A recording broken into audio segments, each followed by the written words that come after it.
দতমা আঞ্চলিক কোচ ৰাজবংশী মহিলা সমিতি আৰু দতমা অঞ্চলৰ 6খন গাঁৱৰ গাঁওবুঢ়া তথা সন্মানীয় ৰাইজে আজি এক সম্বৰ্ধনা অনুষ্ঠান ইয়াত ৰূপায়ণ কৰিলে।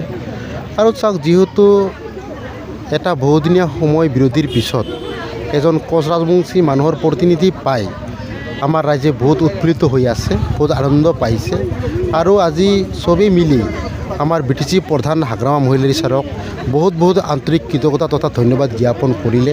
আৰু আগন্তুক দিনত আমাৰ জনগোষ্ঠীৰ বহুত সুবিধা অসুবিধা বহুত আছে আৰু এইখিনি সুবিধা অসুবিধাৰ ওপৰত আজি আলোচনা কৰা হ'ল।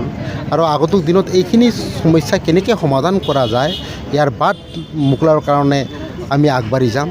আৰু যেহেতু এটা আমাৰ BTC প্ৰধান হাগ্ৰামা মহিলাৰী ছাৰৰ বৰ্তমানে আমাৰ জনগোষ্ঠীৰ ওপৰত শ্ৰদ্ধাভাৱ আছে, আমি বহুত আশাবাদী আমাৰ সমস্যাখিনি আমি লাহে লাহে সমাধানৰ দিশত আমি আগবাঢ়িম বুলি আমি দৃঢ় বিশ্বাসী।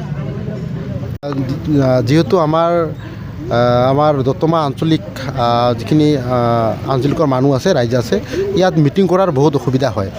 এটা ৰাইজৰ সুবিধাৰ কাৰণে মিটিং বা আমাৰ সভাবিলাক পাতিবৰ কাৰণে তেখেত আজি কমিউনিটি হলৰ মই ডিক্লেয়াৰ কৰিলোঁ 10 লাখ টকা এটা মই আমদান দিয়াৰ কথা প্ৰতিশ্ৰুতি প্ৰদান কৰিলোঁ।